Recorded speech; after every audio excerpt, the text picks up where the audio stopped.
Kita tahu bagaimana rakyat berpanas-panasan, rakyat berdesak-desakan, rakyat teriak-teriak suaranya habis. Dia pakai ongkos sendiri dan sebagainya. Sekarang dia pergi ke Jokowi begitu aja. Ngomong pun nggak sampai gini hari. Kok nggak minta maaf? Jadi persediaan maaf Babe ada habis? Habis, sudah habis.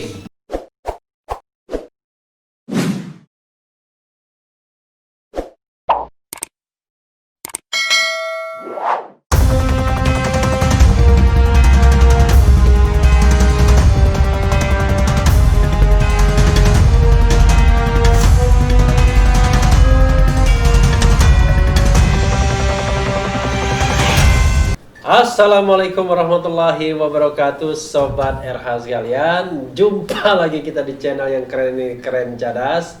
Kali ini di Cecalso saya ada tamu yang sangat istimewa ya, tokoh yang paling senior di Republik Indonesia ini. Dan kalau suaranya bergema itu pasti mengguncangkan dunia di Jakarta. Dia adalah Babe Ridwan Zaidi. Assalamualaikum Be. Waalaikumsalam. Begini Be ya? Atau salaman Be? Enggak, salaman boleh. Oh, salaman boleh ya? Iya. Kita hormati protokol. Oh, protokol Iya. ya. Soalnya ada yang marah Be kalau enggak salaman katanya. Oh iya. Be, Yes. makasih Be sudah datang yang kedua Iya. kalinya ya. Iya. Kemarin kan kita ke rumah Babe ya. Iya. Nah, sekarang Babe yang kita undang di sini ya. Iya. Ini Be, saya mau mulai dari lobster. Oh, lobster. Iya. Iya. Lobster itu benur Be, ya kan? Benar ya. Nah, saya ingat kata-kata Rocky Gerung bilang, kalau Sahgan dan Nainggolan dari kami diborgol karena benar katanya. Tapi kalau Edi Prabowo diborgol karena benur. Jadi apa pendapat Babe mengenai apa? Pertama, KPK menangkap Edi Prabowo. Kedua, Edi Prabowo dari Partai Gerindra. Yeah. Ketiga, Prabowo pernah bilang akan membawa sendiri kadernya yang korupsi ke penjara dan lain sebagainya. Iya. Bagaimana Babe mengaitkan fenomena ini, Be? Ini puncak dari kehancuran sistem kepartaian menurut saya. Oke. Karena hampir rata partai-partai yang mempunyai kursi di DPR itu terlibat dalam persoalan corruption. Nah, ini membawa kita Nggak ada yang tidak korupsi ya? kayaknya ya. Iya, semua Kayaknya. ada sih. Iya, semua ada. Coba kita lihat tuh. PDIP pernah. Ada. Golkar apalagi pernah. Iya. Kemudian Gerindra sekarang pernah. Nasdem pernah dulu sekjennya kan? Iya. Reo Patris Kapela kan? Kemudian Demokrat apalagi? Iya, Anas. Kemudian PKB? Iya. Siapa PKB? PKB lupa tapi kayaknya ada gitu. Lupa kayaknya ada ya. P3 ada. P3 ada. Kemudian PKS PAN, ada. PAN kayaknya ada. PAN kayaknya. Oh, ada dulu Yang PAN. gubernur apa? Iya, PAN, PKS ada. Iya. Ya, memang nggak ada lagi yang nggak ada ya. Iya, jadi kalau kita bicarakan kasus lobster ini adalah saya kira yang terakhir lah ya. Karena sistem kepartaian sekarang rekrutmennya itu terbatas, ya kan? Iya. Kita lihat bahwa di Kalimantan Timur ada bupati ketangkep, istrinya kena, karena istrinya ketua DPRD. Ya. kan? Yang sekarang Menteri Lobster ketangkep, menterinya kena juga. Bukan lobster Be, benur. Menteri benur. Menterinya kena juga, istrinya kena juga. Oke. Sekarang udah meningkat kepada pasangan, ya kan? Jadi ada perluasan atau pendalaman korupsi. Jadi karena itu menurut saya sistem politik kita itu partai di parlemen saja, nggak usah di pemerintahan. Biar di kabinet itu orang-orang ahli yang dia istilah zaman dulu zaken kabinet. Zaken kabinet. Ini nggak usah lah, mereka biar dia di DPR aja, biar profesional di situ. Kagak mau dia mereka Be. Lah harus diciptakan, ini keadaan yang sekarang ini tidak bisa diteruskan. Bagaimanapun juga menggoda lah duduk sebagai menteri berkuasa di situ dan bisa macam-macam. Tapi coba kita lihat sejarahnya, menteri-menteri yang dicokok karena korupsi. Orang partai semua sih memang. Andi Malarangeng, Idrus Marham, Jero Wacik, kemudian siapa lagi sekarang? Edi Prabowo. Oke. Nah itu kalau itu nggak bisa berkelanjutan. Di MK juga begitu, Akil Muhtar. Iya, di Mahkamah Konstitusi. iya. Nggak bisa berlanjut ini kalau kita berlanjut begini, ekonomi kita berat, apalagi yang sekarang ini menurut catatan Saudara Salamuddin Daeng, tahun anggaran yang sebentar berakhir ini kita nggak ada bantuan, kagak ada pinjaman, nggak ada orang mau kasih pinjam, kasih bantuan nggak ada. Cuma beruntung Menteri Luhut Binsar Panjaitan waktu ke Amerika beberapa minggu lalu, beliau dikasih bansos sama Trump. Ya artinya dapat bansos, alhamdulillah deh ya. Negara besar begini dengan penduduk 250 juta dapat 10 T rupiah, itu kan bansos. Oh, bansos. Ya. Bansos. Lalu ikutanlah Jerman juga kasih bansos 5, Australia kasih bansos lagi. Yang beratnya jangan sampailah nanti pejabat kita ke luar negeri itu bawa tromol. Tromol itu apa ya? Celengan masjid. Kocrak. Itu kan udah habis dah. Karena apa? Pemerintahan ini, partai-partai ini faktanya banyak yang korup gitu. Jadi kita harus ikhlas, partai itu digebah ke Senayan saja, ya kan? Lalu kabinet biar orang-orang yang ahli. Digebah itu dia apa ya? Digebah, diusir. Oh, diusir. Itu bahasa apa itu? Bahasa Jakarta. Oh, bahasa Jakarta digebah. Iya, digebah aja dia ke situ. Oh, okay. Itu kita menarik pelajaran ini karena kita mau omongin juga percuma. Udah ada OTT berkali-kali masih juga dilakukan. Ya kan? Dan yang saya heran dalam kasus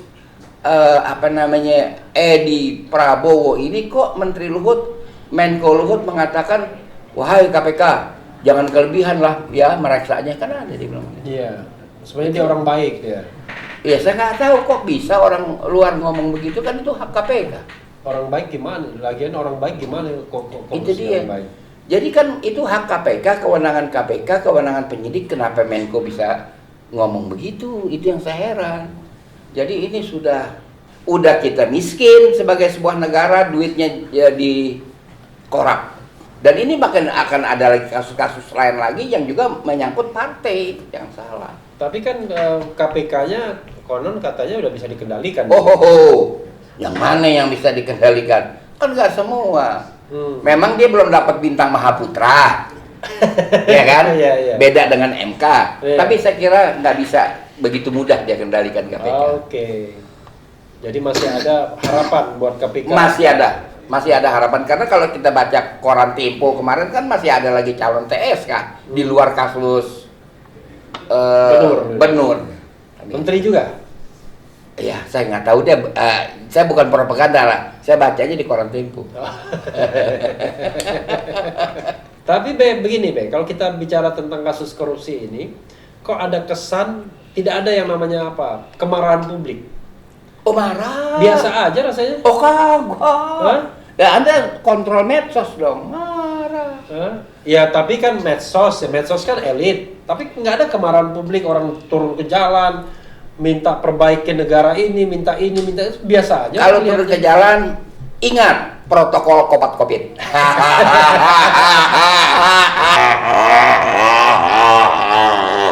Tetapi reaksi itu ada, orang kagak diam.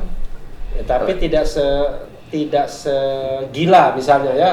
Habib Rizik datang pulang dari ini, orang rame datang. Tapi ini biasa aja. Begini, saya mendengar kabar partai di mana TSK Menteri urusan Benur ini terlibat, itu partai kan mencalon pilkada nih. Yang tanggal 9 nyoblos. Iya. Saya dengar bahwa ada gangguan rating akibat kasus ini. Gangguan rating untuk pilkada? Iya. Pilkada di mana?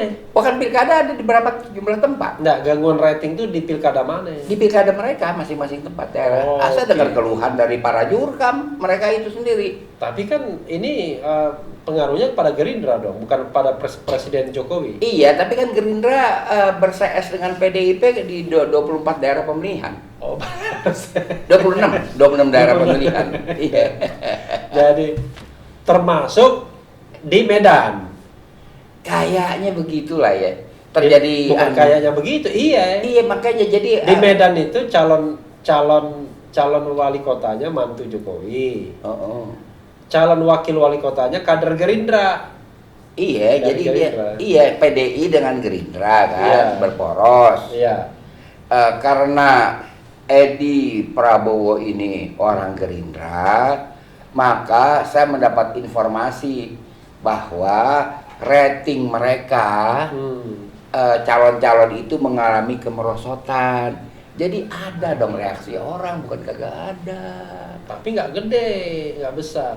Oh, sampai bilang. Atau gini, Bek, kalau kita mau bicara ya, sebagai contoh misal ya, itu partai politik seperti Golkar misalnya. Iya.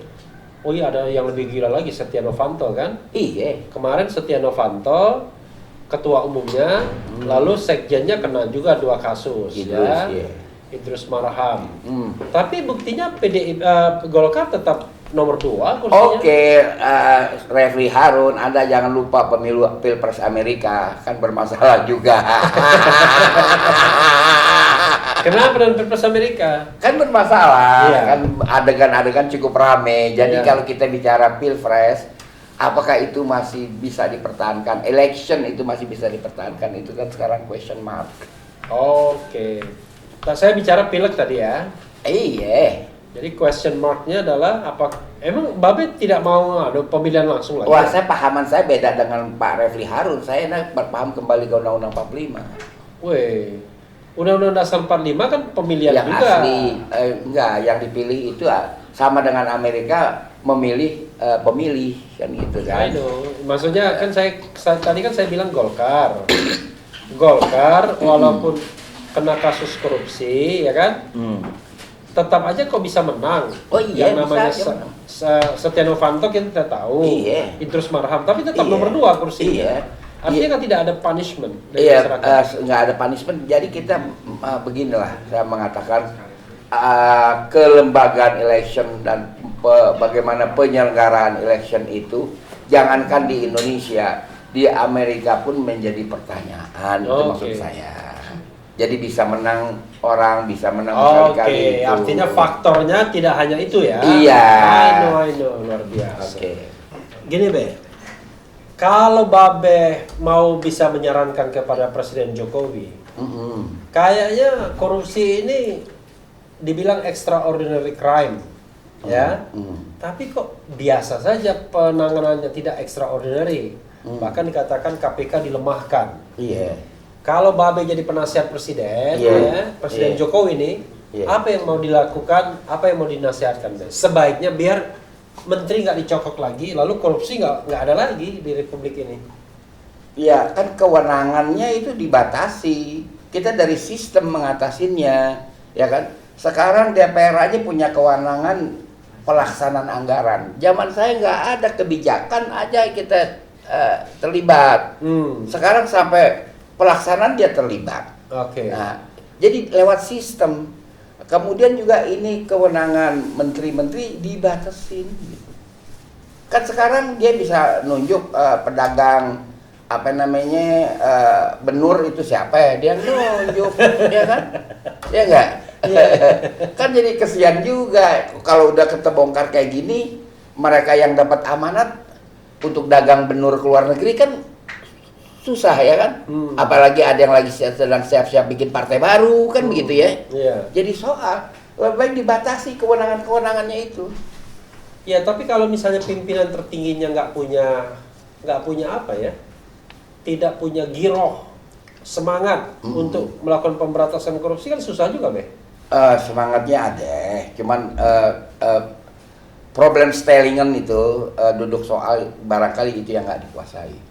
Oh, duduk soal. Kalau semangat ada. Tahu dari mana ya kalau semangat? Oh, di waktu dia calon gubernur aja dia nyemplung ke got, itu kalau nggak punya semangat gimana caranya? Apa beda? Maksudnya apa hubungannya? Iya, ada kan kita bicara semangat, Oh, bicara semangat. kira. Oh, oke. Saya aja masih mikir nyemplung ke got, dia nyemplung ke got. Gimana? Jadi problem stylingan duduk soal itu yang harus dikuasai gitu. Oke. Oh, jadi semangat ada. Ada. Tapi duduk soal. Harus dikuasai. Jadi tidak semudah itu kasih rekomendasi ya kamu jualan ya benur. Oh kamu aja. Jangan segampang itu. Ada nggak problemnya itu sesungguhnya problemnya itu di orang-orang sekitar kekuasaan atau problemnya di dirinya sendiri Presiden Jokowi? Enggak juga, kalau Andrew kan orang yang Anda maksud di sekitar kekuasaan kan. Iya. Andrew yang jadi staf khusus itu. Enggak, maksudnya kalau kita bicara Jokowi ya, itu problemnya di dirinya sendiri dalam proses. Tadi kan nggak paham duduk soal tadi apa Babe tadi bilang bahasa Belandanya. Problem stellingen. Problem stellingen ya. Iya, iya. Iya. Dengarkan. Oke. Apakah masalahnya di diri presiden ataukah orang-orang sekitarnya? Bisa saja kan banyak juga kita punya kawan bersahabat, ini kawan kita nggak bisa hindari desakannya, kan ada. Itu bukan dalam arti kata membenarkan, tapi dalam arti kata mengerti, ya kan? It can be understood, bukan arti dibenarkan bahwa ada kawan yang tidak bisa dihindarkan keinginannya. Itu biasa dalam pergaulan. Lalu? Lah, ya. Untuk menghindarinya? Menghindarinya apa bisa diputus hubungan dengan itu kawan, kan nggak semudah itu. Orang kan perlu kawan. Ya, tapi kalau sudah jadi berkuasa, jadi orang nomor satu kan nggak boleh begitu lagi, Be. Ya, memang seharusnya begitu, tapi bagaimana cara menghindarinya? Saya bilang nggak boleh begitu, seharusnya begitu. Enggak, bagaimana cara menghindarinya? Karena yang merasakan adalah yang bersangkutan. Bagaimana kita minta yang bersangkutan hindarkan ini bapak, hindarkan ini ibu, kalau dia perempuan, ya kan? Ya. Kalau dia udah berumur, hindarkan ini nenek, kan gitu. Kan itu cara Melayu ya, kita bicara cara Melayu aja, nggak ada maksud apa-apa, ya kan? Tolong hindarkan nih nenek, kan begitu. Kalau dia udah berumur, kalau masih muda, tolong hindarkan nih ibu. Nah itu gimana? Saya nggak ngerti ini maksudnya apa ini? Ya maksudnya bisa dimengerti bahwa itu urusan kawan dekat kan. Oh, urusan kawan dekat. Iya. Ya. Kita suruh menghindar. Kenapa kakek nggak dihindari tadi? Kan kakek ada juga mungkin ya. Kakek, oh ada juga.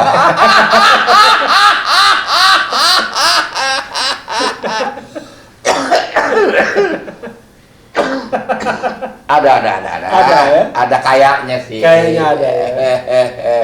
Tapi ini negeri lucu juga ya. Peranan besar taunya pada orang berumur ya. Oh gitu ya. Iya. Ya mungkin gara-gara Mahathir juga ini. Atau Joe Biden. Kan nanti Joe Biden 78 dilantik nanti. Dia tanggal ini sekarang udah 78 tahun. Beda. Joe Biden terlihat dia telanjang dada waktu dia nyuci mobilnya yang mewah itu. Terlihat itu otot-ototnya masih oke. Oh, Dia masih oke. Masih oke ya. Jadi walaupun 78 dia punya engine spare part mungkin 50. Oh iya masih bagus lah. Masih bagus ya. Dan kan calon wapresnya itu Kamala Harris. Iya. Kalau bisa dikurangi kegemaran dia berbicara, bagus. Bagus ya. Karena dia doyan bicara itu Kamala Harris. Termasuk dia juga bilang we stand for Israel, we stand with Israel. Itu kan kebanyakan dia ngomong. Oke. Babe usia berapa sih, Rob? Apa? Babe usia berapa? 78. Oh, sama dengan Joe Biden. Tuan saya dia baru Dia Januari baru 78. Enggak, 20 November kemarin dia 78. Udah sama saya kan Juli, 2 Juli. Oh, 2 Juli. Kalah dia sama saya menang bulan. Oke, 2 Juli. Dan kayaknya pengalaman politiknya lebih banyak Babe daripada Joe Biden ya. Oh, tapi dia orang pinter lah. Kita harus akui, ya kan. Untuk bagian ini nih, apa yang Babe ingin closing statement kan? Closing statement saya, bentuklah pemerintahan tanpa partai politik. Itu jalan keluar yang sebaik-baiknya bagi kita untuk menyelamatkan keuangan negara.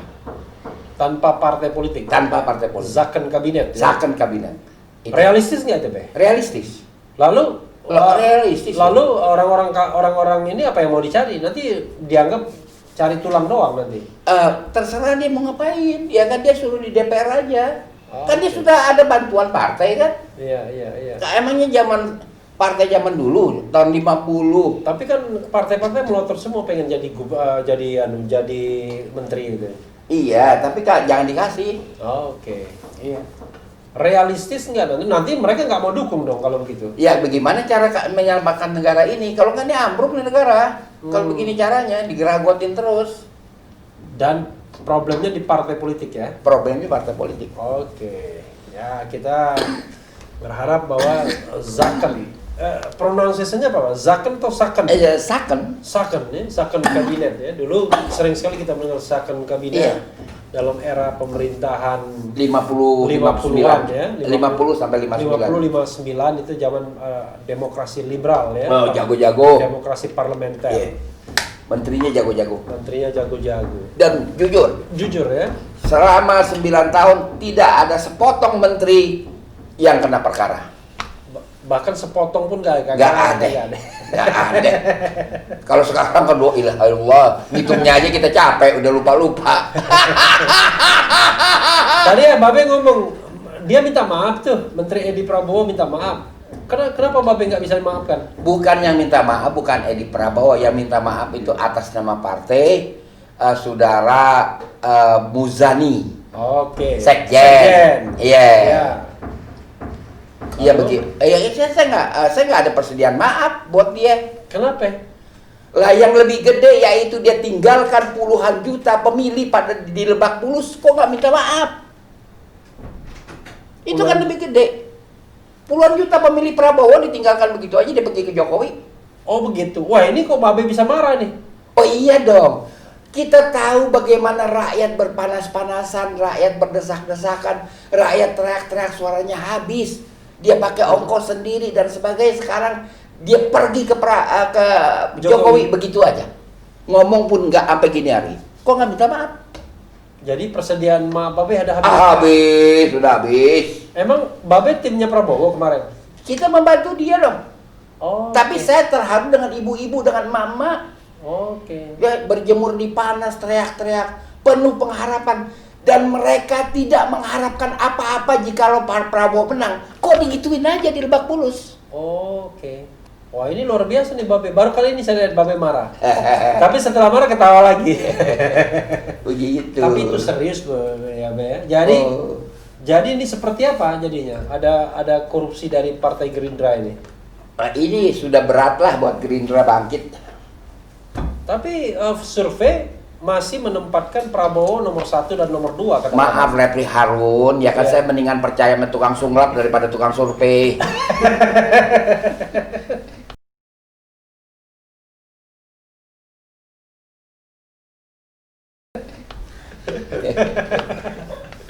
Jadi lebih percaya tukang sulap daripada tukang survei. Iya. Boleh nih dikutip Be, nanti tukang survei marah semua dong. Ya itu kan hak pribadi saya.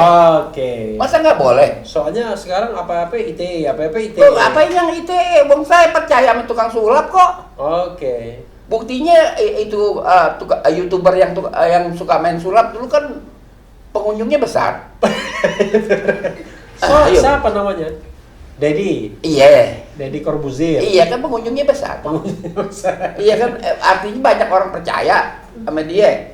Iya kan? Daripada tukang sulap. Daripada tukang survei. Oke. Tapi jangan dikelirukan, bukan tukang survei itu tidak bisa dipercaya. Saya lebih percaya kepada tukang sulap daripada tukang survei. Itu hidupnya.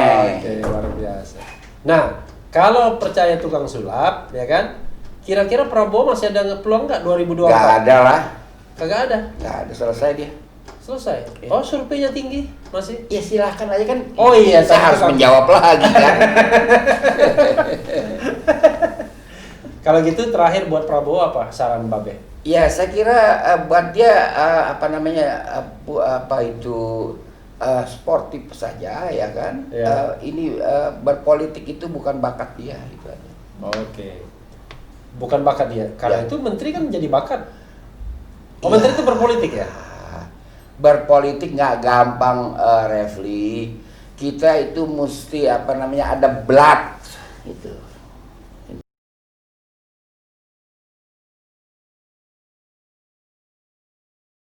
Oke. Kalau nggak ada blood nggak bisa. Artinya Unless orang dulu artinya bilang. mundur aja jadi menteri pertahanan itu gimana? Bukan menteri pertahanan kan Anda bilang berpolitik. Oke. Berpolitik itu dia tidak ada bakat di situ. Itu Oke. aja harus aku. Menteri pertahanan terus. Dia silakan. Tapi ketua umum Gerindra berhenti aja. Berhenti aja. 2024 nggak usah nyalon. Terserah kalau Oh, mau nyalon. Kalau Gerindra mau nyalon hak orang nyalon. Oke. Iya. Kan kalau nyalon berpolitik lagi dong berarti dia. Kalau nyalon dia berpotensi lagi, makanya terserah Gerindra. Oke, tapi saran Babe tidak usah berpolitik. Berat lah, Berat, ya? jadi politikus itu nggak mudah, berat. Oke, ini yang ngomong ini politikus senior ya.